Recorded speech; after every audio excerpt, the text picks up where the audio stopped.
Welcome to ఆర్పాస్. ఈ వీడియోలో మీకు ఆర్పాస్ ఏంటి, ఆ అప్లికేషన్లో ఉన్న ఫీచర్స్, వాటిని ఎలా యూస్ చేయాలి అనేది నేను చెప్తున్నాను.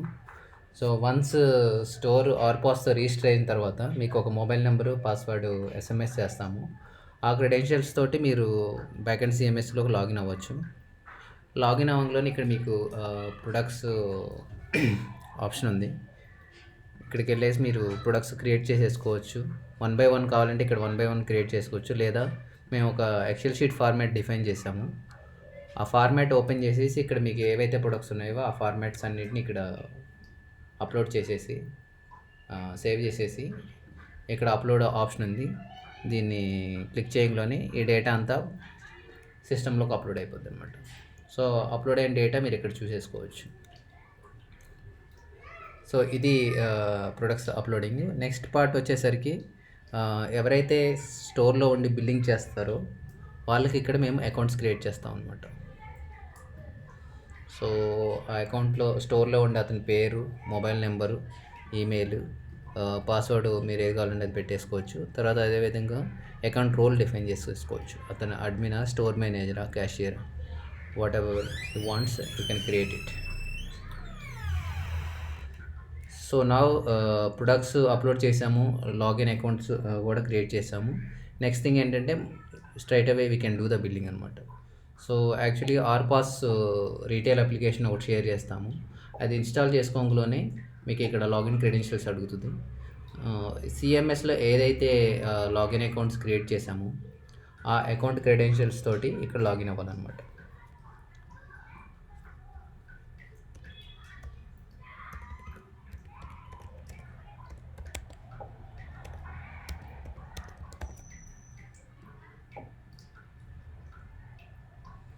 సో వన్స్ సిస్టంలో ఒక లాగిన్ అయిన తర్వాత మనం ఇన్వెంటరీ చెక్ చేసేస్తే సిఎంఎస్లో ఏదైతే ప్రొడక్ట్స్ మనం అప్లోడ్ చేసామో same products it will reflect in the Android device అనమాట.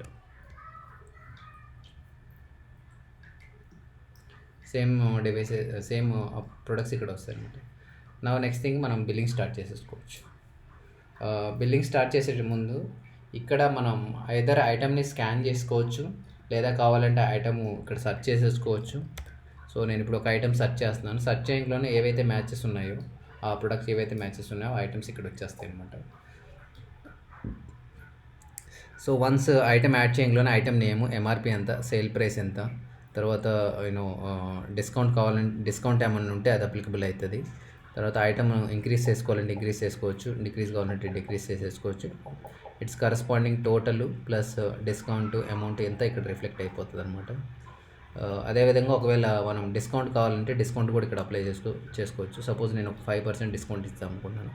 5% డిస్కౌంట్ ఏమిలోనే కరస్పాండింగ్ డిస్కౌంట్ రూపీస్లో కన్వర్ట్ అయిపోద్ది అనమాట. వన్స్ మనం దీన్ని సేవ్ చేసేసుకుంటే ఇక్కడ డిస్కౌంట్ ఎంత అప్లికబుల్ అయింది కూడా కనపడుతుంది. అదేవిధంగా ఇక్కడ మనం రైట్ సైడ్ ఐటమ్స్లో చూస్తే ఐటమ్స్ ఎన్ని, టోటల్ క్వాంటిటీ ఎంత, డిస్కౌంట్ ఎంత అప్లికబుల్ అయింది, అమౌంట్ కూడా ఇక్కడ కనపడుతుంది చూడండి రైట్ సైడ్. నెక్స్ట్ ఇలా ఎన్ని ఐటమ్స్ కావాలంటే అన్ని ఐటమ్స్ యాడ్ చేసేసుకోవచ్చు. నెక్స్ట్ ప్రాసెస్ పేమెంట్ అనమాట. ప్రాసెస్ పేమెంట్లో 2 థింగ్స్ ఉన్నాయి. ఒకటి billing details, payment modes. Billing డీటెయిల్స్లో టోటల్ ప్రైస్ ఎంత, ఐటమ్ లెవెల్ ఎంత డిస్కౌంట్ ఇచ్చాము, ఒకవేళ కావాలనుకుంటే మనం additional discount on top of the total bill కూడా ఇచ్చేసుకోవచ్చు. టోటల్ ఎంత అమౌంట్ పే చేయాలనేది ఇక్కడ కనపడిపోతుంది అన్నమాట. నెక్స్ట్ ఎండ్ యూజర్ ఏదైతే పే చేస్తున్నాడో అది గూగుల్ పేనా, పేటిఎమా, క్యాష్ అనేది మనం ఇక్కడ సెలెక్ట్ చేసేసుకుంటే, suppose end user Google Pay చేస్తున్నాడు అనుకోండి, గూగుల్ పే సెలెక్ట్ చేసేసుకుంటాము, ప్రాసెస్ పేమెంట్ పెట్టేస్తాం. సో దీంతో ఒక బిల్ జనరేట్ చేసాము. ఇప్పుడు ఆ బిల్ జనరేట్ చేసినప్పుడు ఆ డీటెయిల్స్ అనేవి ఇక్కడ ఆర్డర్స్ అనేది ఒక ఆప్షన్ ఉంది, దాన్ని క్లిక్ చేస్తే అక్కడ వచ్చేస్తాయి. ఆర్డర్ డీటెయిల్స్లో ఒకవేళ కస్టమర్ నేమ్ ఇస్తే ఆ నేమ్ వచ్చేస్తుంది, లేదా బిల్ నెంబరు ఆటోమేటిక్గా జనరేట్ అయిపోయింది, డేటు, ఎంత అమౌంట్ పే చేశాడు, ఎలా పే చేశాడు. అదేవిధంగా ఈ బిల్లు బ్యాక్ ఎండ్కి సింక్ అయిందా, తర్వాత వ్యూ క్లిక్ చేస్తే ఆ ఆర్డర్లో ఏదైతే డీటెయిల్స్ వస్తున్నాయో ఆ ఆర్డర్ డీటెయిల్స్ అనేవి ఇక్కడ డిస్ప్లే అయిపోతాయి. ఇంకోటి ఇక్కడ మనం ప్రింట్ ఆప్షన్ కూడా ఇచ్చేసాము. ఒకవేళ డూప్లికేట్ బిల్ ప్రింట్ కావాలంటే ఇక్కడ ప్రింట్ కొట్టేసుకోవచ్చు. సో అది బిల్లింగ్ సిస్టమ్. అదేవిధంగా బిల్లింగ్ సిస్టంలో దీంతోపాటు ఇంకా కొన్ని ఆప్షన్స్ ఉన్నాయి. సపోజ్ నేను ఇంకొక ఐటెం పర్చేజ్ చేశాను. ఐటెం పర్చేజ్ చేసినప్పుడు దీనికి నేను ఒక కస్టమర్ని ట్యాగ్ చేద్దాం అనుకుంటున్నాను. కస్టమర్ కావాలనుకుంటే ఇక్కడ plus button, new customer add చేయాలనుకుంటే ఇక్కడ ప్లస్ బటన్ ఉంది, అక్కడ కొత్త డీటెయిల్స్ ఇచ్చి క్రియేట్ చేయొచ్చు. లేదా ఎగ్జిస్టింగ్ కస్టమర్ అనుకోండి, అక్కడ మనం జస్ట్ సెర్చ్ చేస్తే సరిపోతుంది అనమాట. So what ever the name or the mobile number matches, దాంతో కస్టమర్ని యాడ్ చేసేసుకోవచ్చు. ఇక్కడ మనకి కస్టమర్ డీటెయిల్స్ డిస్ప్లే అయిపోతాయి. అతని నేమ్ ఏంటి, మొబైల్ నెంబరు, లాయల్టీ పాయింట్స్ ఎంత ఉన్నాయి, వాలెట్ బ్యాలెన్స్, ఫస్ట్ విజిట్ ఎప్పుడు, లాస్ట్ విజిట్ ఎప్పుడు. సో ఇప్పుడు మనం కస్టమర్ని ట్యాగ్ చేసామన్నమాట బిల్లుకి. నెక్స్ట్ ప్రాసెస్ పేమెంట్ చేద్దాం. గూగుల్ పే సెలెక్ట్ చేశాను, లేదా this time I can go with the cash. నేను సపోజ్ అతను 2500 ఇచ్చాడు అనుకోండి, మన బిల్ అమౌంట్కి మ్యాచ్ అయితేనేమో రిటర్న్ అమౌంట్ 0 చూపిస్తే, ఎక్సీడ్ అయింది అనుకోండి ఎక్స్ట్రా అమౌంట్ ఇక్కడ చూపించేస్తుంది. సేవ్ కొట్టేస్తాను అనమాట. నెక్స్ట్ ప్రాసెస్ పేమెంట్ కొట్టేంగ్లోని ఫస్ట్ థింగ్ ఏంటంటే, ప్రాసెస్ పేమెంట్ కొట్టేంగ్లోనే ప్రింట్ జనరేట్ అయింది, బిల్ ప్రింట్ వచ్చేస్తుంది. అదేవిధంగా కస్టమర్కి ఎస్ఎంఎస్ వెళ్ళిపోద్ది. అదేవిధంగా కస్టమర్ ఈమెయిల్ కూడా ఇచ్చినట్లయితే అతనికి ఈమెయిల్ కూడా సెండ్ అవుతుంది అనమాట. సో అది customer tagging to the bill. Next వచ్చేసరికి మనం ఏదైనా ఫేవరెట్ ఐటమ్స్ కావాలనుకోండి, అవి యాడ్ చేసేసుకోవచ్చు. ఆ ఐటమ్స్ నుంచి అయినా మనం ఇక్కడ బిల్లింగ్ చేసేసుకోవచ్చు ఇక్కడ. సో అది ఒక ఆప్షన్. నెక్స్ట్ వచ్చేసి ఇప్పుడు సపోజ్ కస్టమర్ని సెలెక్ట్ చేసుకుందాము.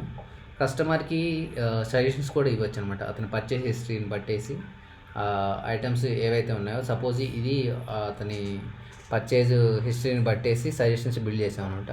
అతను ఏదైతే కావాలో మనం ఇక్కడ ఐటమ్ సెలెక్ట్ చేసుకుంటే ఆ ఐటమ్ ఆటోమేటిక్గా బిల్లింగ్ యాడ్ అయిపోద్ది అనమాట from the suggestions. So next వచ్చేసి ఇక్కడ ప్రాసెస్ పేమెంట్ కొట్టేసుకోవచ్చు. అదేవిధంగా బిల్లింగ్లో ఇక్కడ 2 ఆప్షన్స్ ఉన్నాయి. మనం మోర్ దెన్ 1 పేమెంట్ ద్వారా కూడా బిల్లింగ్ పే చేయొచ్చు. సపోజ్ నేను ఇక్కడ 2000 గూగుల్ పే ద్వారా పే చేస్తాను. రెస్ట్ ఆఫ్ ద అమౌంట్ వచ్చేసరికి నేను క్యాష్ పే చేస్తాను. సో ఇక్కడ చూసేస్తే ఆ అమౌంట్ స్ప్లిట్ అయిపోద్ది అనమాట. గూగుల్ పే నుంచి ఎంత, క్యాష్ నుంచి ఎంత, రిటర్న్ అమౌంట్ ఎంత అనేసి. ప్రాసెస్ పేమెంట్ కొట్టేంగ్లోని ఆ బిల్లో ఎలా పే చేసామనేది మనకు డిస్ప్లే అయిపోతుంది. ఇక్కడ చూడండి, గూగుల్ పే ద్వారా, క్యాష్ ద్వారా టోటల్ అమౌంట్ పే చేసామనేది వచ్చేస్తాను అన్నమాట. సో అది ఒక ఆప్షన్. నెక్స్ట్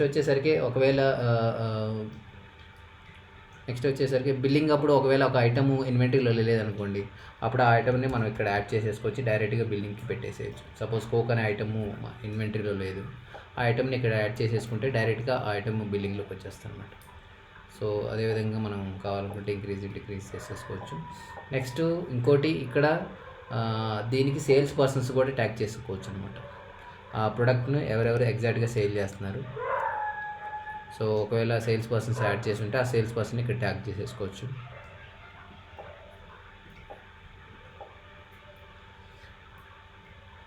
నెక్స్ట్ అదేవిధంగా ఒకవేళ ఐటమ్ను మనం బార్ కోడ్తో సెర్చ్ చేసుకోవాలంటే ఇక్కడ ఏవైతే ఉన్నాయో నెంబర్స్ ప్రెస్ చేయండి. ఆ బార్ కోడ్ ఏదైతే మ్యాచ్ అయితే ఆ ఐటమ్ ఇక్కడికి వచ్చేస్తుంది అనమాట.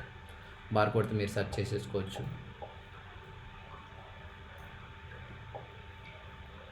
సో ఆ వేలో కూడా ఒక బిల్ చేసేయచ్చు.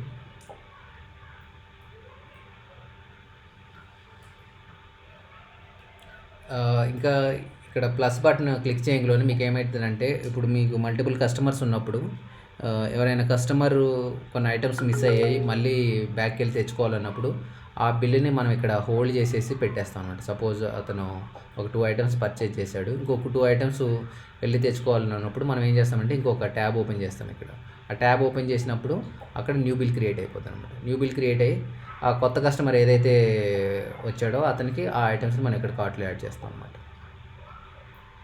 యాడ్ చేసేసి అది బిల్లింగ్ చేసేస్తాం అనమాట.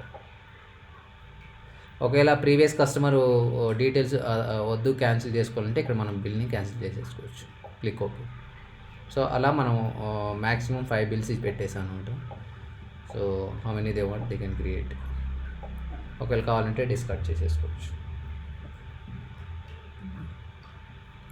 సో ఇవి బిల్లింగ్ ఆప్షన్స్. అదేవిధంగా ఓకే, ఎండ్ ఆఫ్ ద డేకి బిల్లింగ్ అయిపోయింది. ఇప్పుడు షిఫ్ట్ క్లోజ్ చేయాలి. ఇక్కడ షిఫ్ట్ ఎండ్ అనే ఆప్షన్ ఒకటి ఇచ్చామన్నమాట. ఈ షిఫ్ట్ ఎండ్ క్లోజ్ చేయంలోనే షాప్ ఓనర్కి ఎస్ఎంఎస్ అను ఈమెయిల్ 2 షిఫ్ట్ సేల్స్ ఎంత అనేది ఈమెయిల్ వెళ్ళిపోతుంది అనమాట.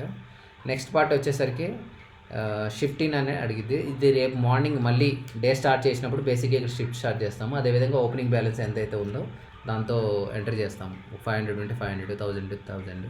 సో ప్రస్తుతానికి 500 ఉంది, 500 ఎంటర్ చేస్తున్నాను. సో రేపటికి షిఫ్ట్ స్టార్ట్ అయింది. ఈ షిఫ్ట్లో మనం ఇక్కడ చెక్ చేసుకోవచ్చు. షిఫ్ట్ ఎప్పుడు స్టార్ట్ అయింది, ఓపెనింగ్ బ్యాలెన్స్ ఎంత, షిఫ్ట్లో సేల్స్ ఎంత, పేమెంట్ మోడ్ వైజ్ కూడా ఎంత వచ్చాయని చూద్దాం. ఇప్పుడు ఒక 2 బిల్స్ చేద్దాం షిఫ్ట్లో.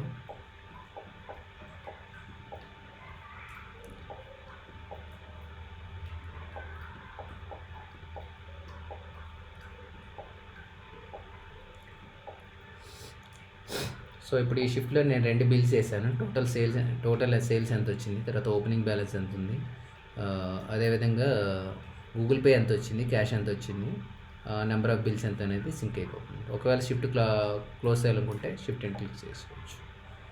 సో ఇవి షిఫ్ట్ డీటెయిల్స్ అన్నమాట.